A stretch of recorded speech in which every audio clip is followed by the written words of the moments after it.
сиздин өткөндө таласка болгон иш сапарыңызда кайсы бир чагымчылдын сизге карата бир чагым жасаганы коомчулукка тарап, коомдо ар кандай көз караш, пикир жаратты да. Көпчүлүгү сизди колдоп, бул чагым сиздин рейтингиңизди кайра көтөргөндөй болду. Бул окуяны уксак кандай болгонун? Биринчи эми таласка барган менин иш сапарымда тартылган тосмо бар, мени коштоп жүргөн депутаттар бар, аткаруу бийлигинин адамдары бар, мени тосуп алып узаткан адамдар. Ошол тосмодан көрүп алып туруп, анан сөзүбүздү уласак да.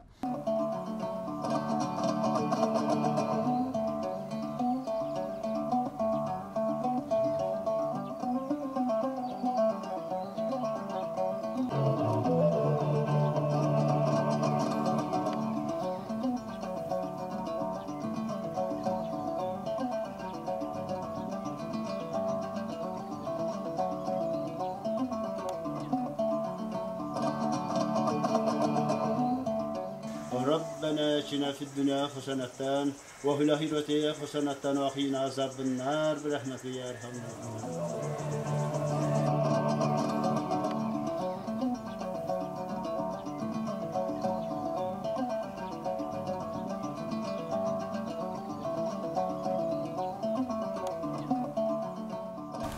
Mına mınday.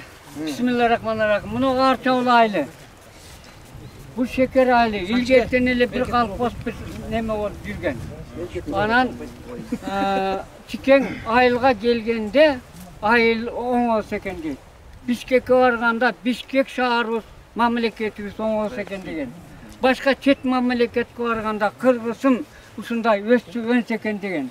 Oşunduğun nemesi menen Murat Ali'nin degen yılın bilbem orayı komele men uşerde жүрgem at menen keldi bir yakşı maşını. Uşerden angıça Bektayake murunga vardı basıp geldi berdi. Ösü salgan jigat köperi var bu.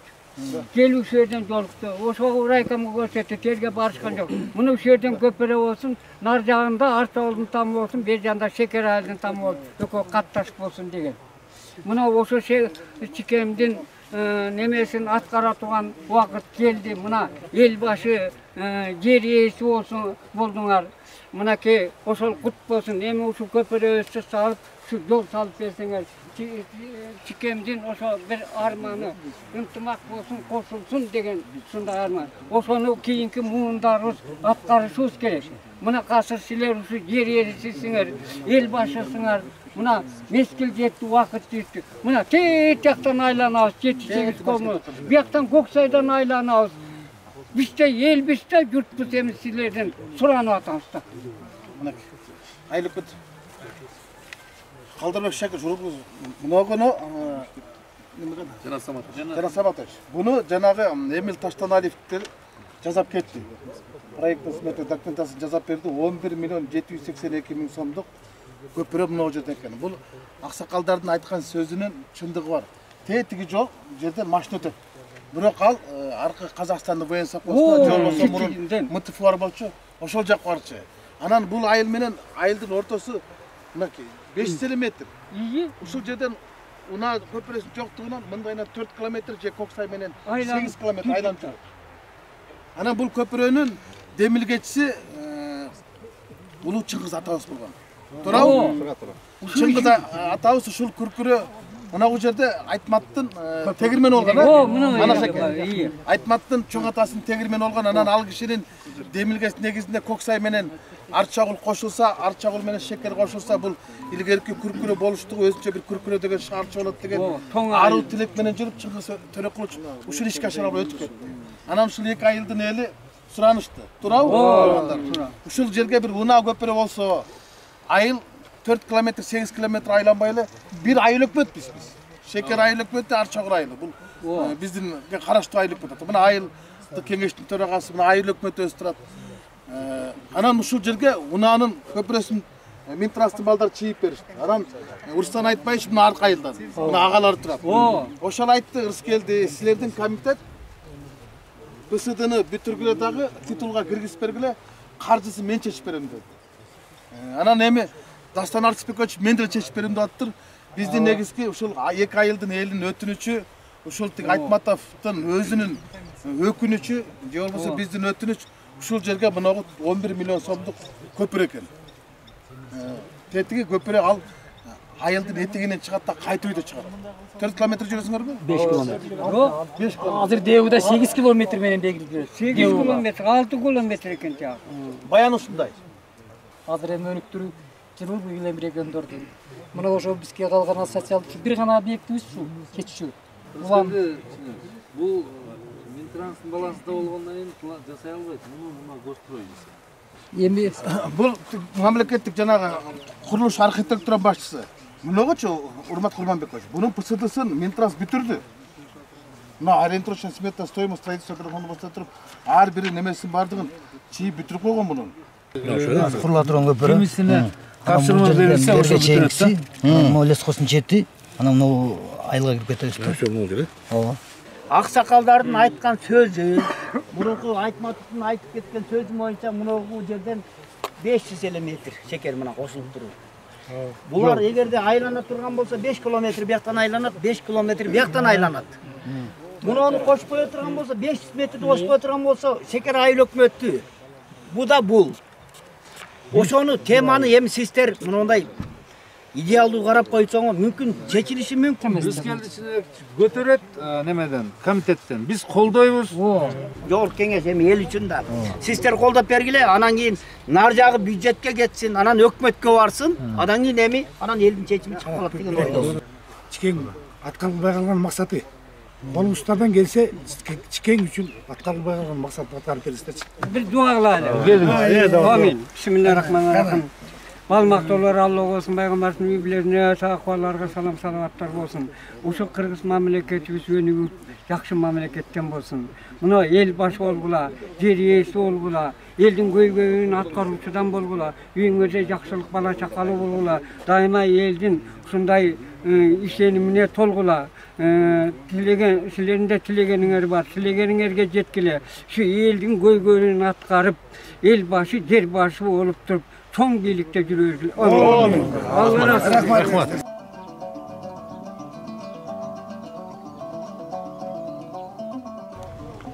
Асфальт эле калдыбы?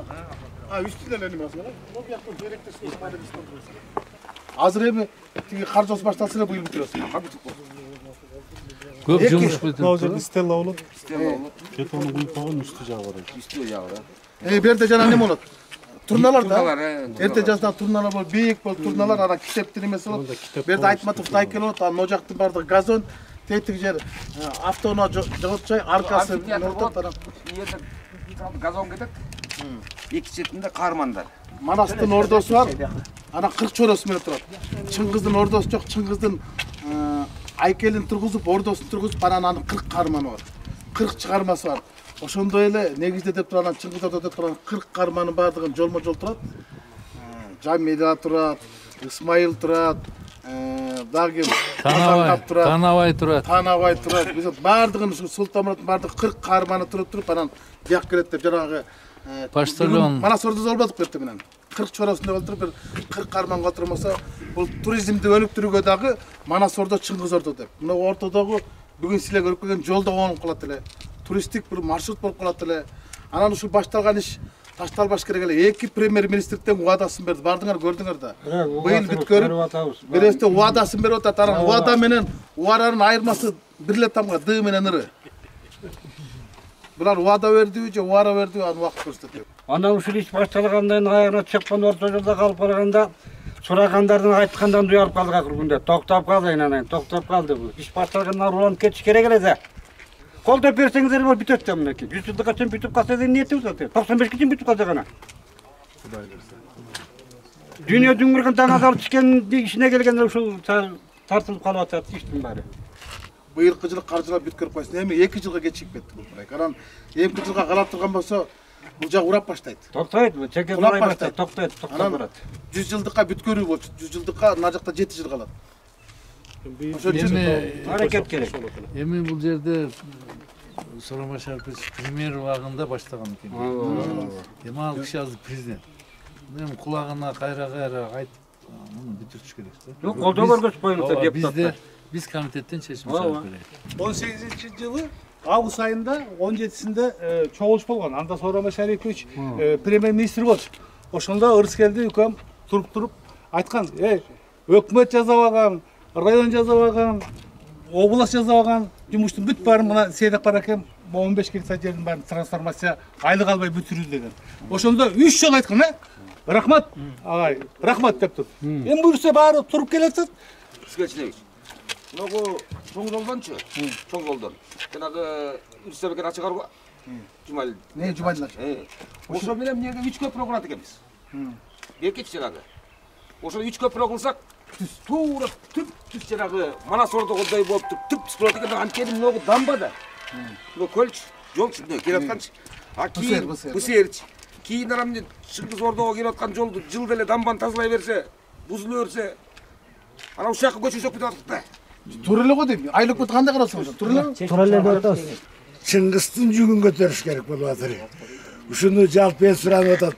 Бул ушуну көтөрүп берсеңиздер, арбагы ыраазы болсо, мынакей Ырыскели күнүтүн уктабай ушу чикем үчүн чуркап жүргөн рахмат буга.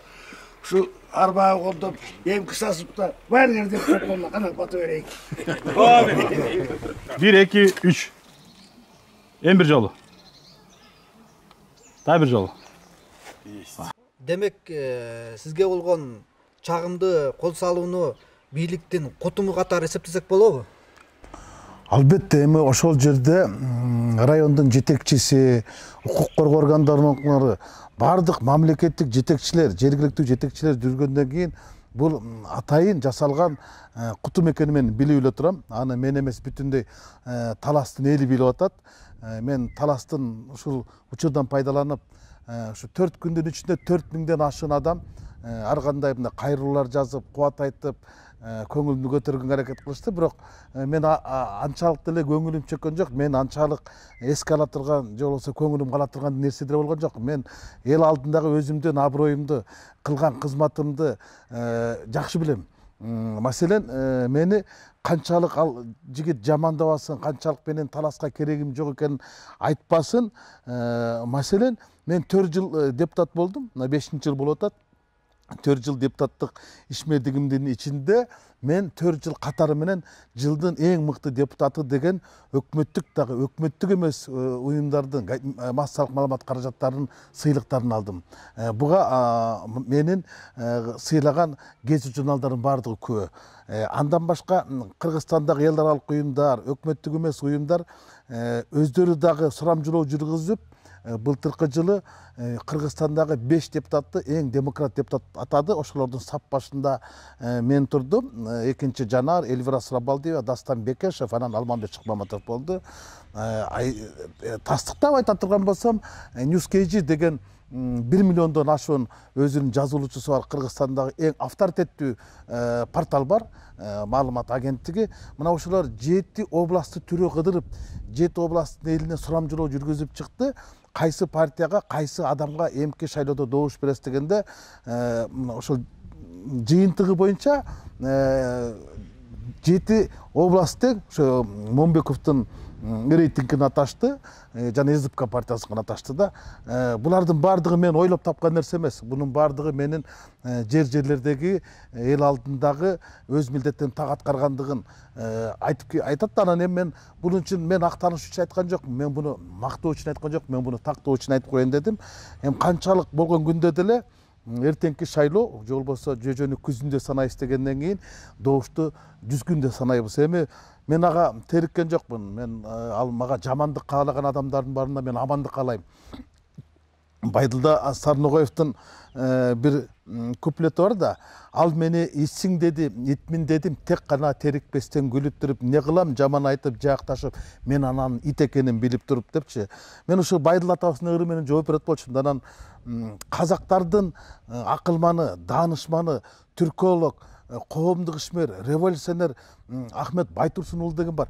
Анында бир жазган 4 сап ыры эсиме келет да, мындай деген: кыйын эмес камакка алып жапканы, кыйын эмес дарга асып атканы, баарынан да кыйын турат мен үчүн өз айылыңдын ити үрүп капканы депчи. Мен ушул 2 улуу даанышмандын гана 4 сапыры менен жооп бергим келет. Эми алдыда дагы мындай каралоо кампаниялар күчөт окшойт. Коронавирустай эле каптап кетти, бирок бул каралоо кампаниясы жакшылык алып барбайт. Элди 2ге бөлгөндөн эч ким пайда таппайт.